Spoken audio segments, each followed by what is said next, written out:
Mga kapatid, sa araw na ito, ating narinig ang ebanghelyo patungkol kay Anghel Gabriel na ibinalita na si Maria ay magdadalang tao sa lalang ng Espiritu Santo. And this event is the greatest event that could happen in human history. At wala nang makahihigit pa sa misteryong ito. Kaya tinawag ito na kataas-taasang misteryo ng ating pananampalataya, ang misteryo ng pagkabuhay ng ating Panginoong Hesus. Ang Diyos ay magkakatawang tao at mamumuhay kasama nating lahat.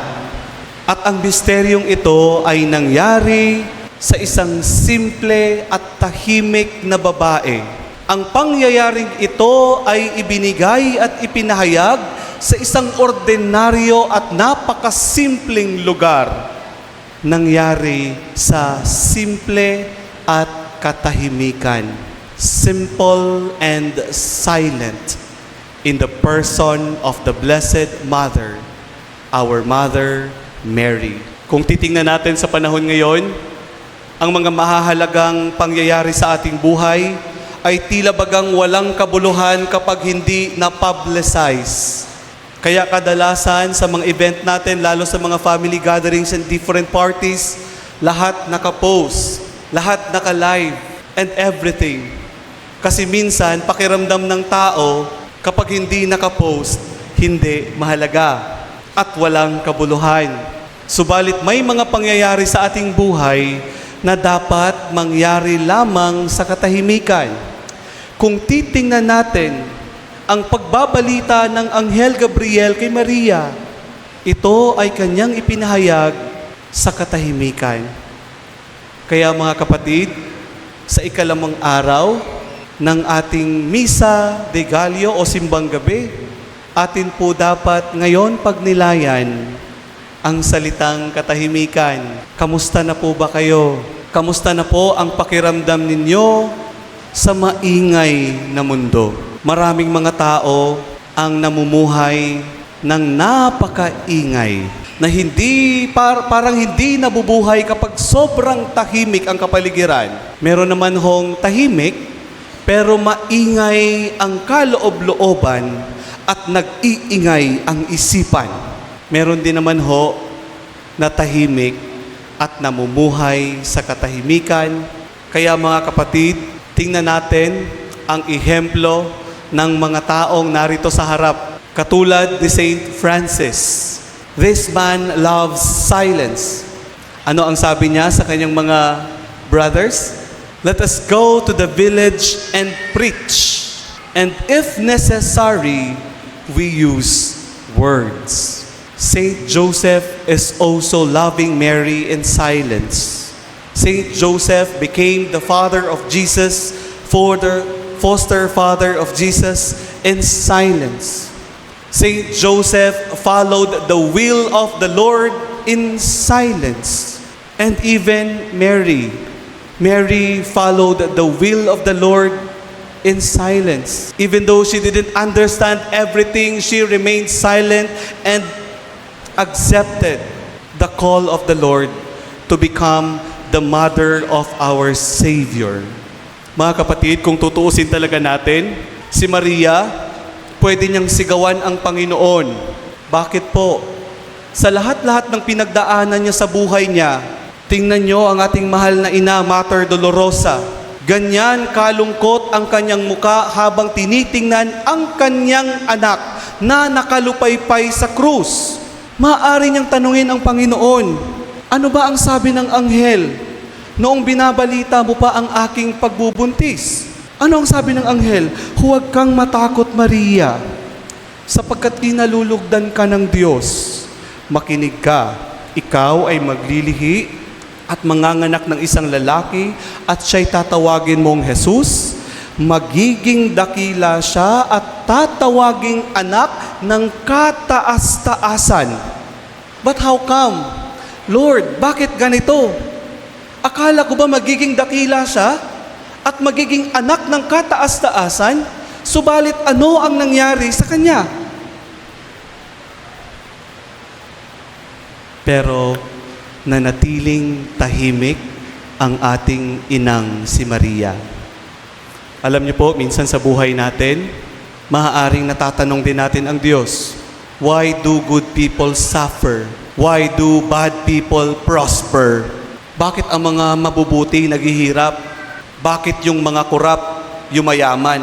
Ang sarap ng buhay. Lord, bakit ganon?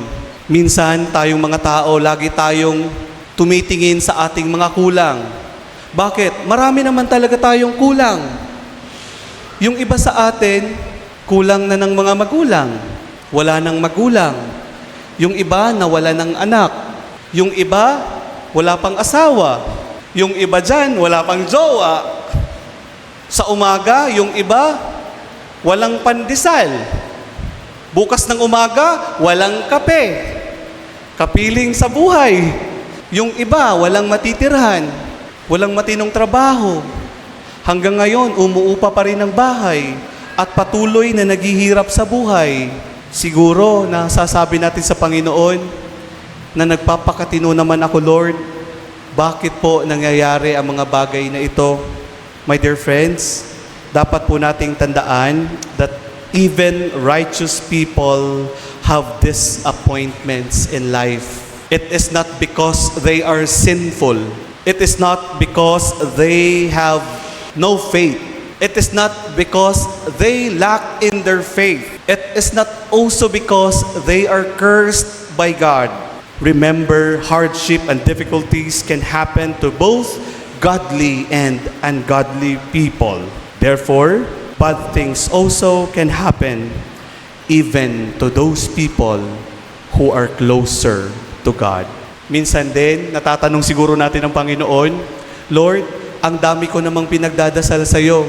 O di kaya, Lord, nag-iisa lang tong panalangin ko sa iyo. Bakit hindi mo maibigay sa akin? Alam niyo po ba na ang word na silent ay the same din ang spelling ng word na listen? Na sa katahimikan, dapat din pala nating pakinggan ang Panginoon. Baka masyado lang maingay ang ating utak. Baka masyado lang nagsumisigaw ang iyong puso at hindi mo naririnig ang boses ng Panginoon na nangungusap sa iyo. Maaaring binigay na ng Diyos ang panalangin mo. Hindi mo lang marinig, hindi mo lang mapakinggan sapagkat maingay ang iyong kalooban. Minsan din nawawalan tayo ng sense of timing. We do not believe in God's proper time at all. But then, napakadami ng istorya ng buhay ng tao, pati istorya ng buhay ko, na nasasabi kong, in God's time, everything is perfect. That in God's time, it is also wiser than what we think. Why? Because God's timing is perfect to all of us. And so, my dear friends, sa misang ito, sana ho matuto nating mahalin, matuto tayong mahalin ang katahimikan. Let us remember this. In silence, one understands better the movements of God. Ilang araw na lang ho, magpapasko na. May ilang araw pa po tayong magnilay. May ilang araw pa po tayong pwede pang manahimik at pagnilayan ang ating buhay. Pero napaka-challenging nito. Bakit? Kasi sa panahon ngayon, maingay talaga. Party dito, kasiyahan doon. Kainan dito, inuman doon. Lakad dito, at ganap doon. Maingay talaga. Pero, pagbigyan natin ang Panginoon na magkaroon tayo ng kaunting katahimikan bago dumating ang araw ng kanyang kapanganakan. Baka po kasi lilipas na lang ang Pasko, sa ating buhay wala pa rin pong pagbabago. Baka lilipas na lang ang Kapaskuhan, baka ang buhay natin maaaring wala pa rin kabuluhan. Kaya sana sa katahimikan ating maintindihan ang gawa ng kaligtasan ng ating Panginoon.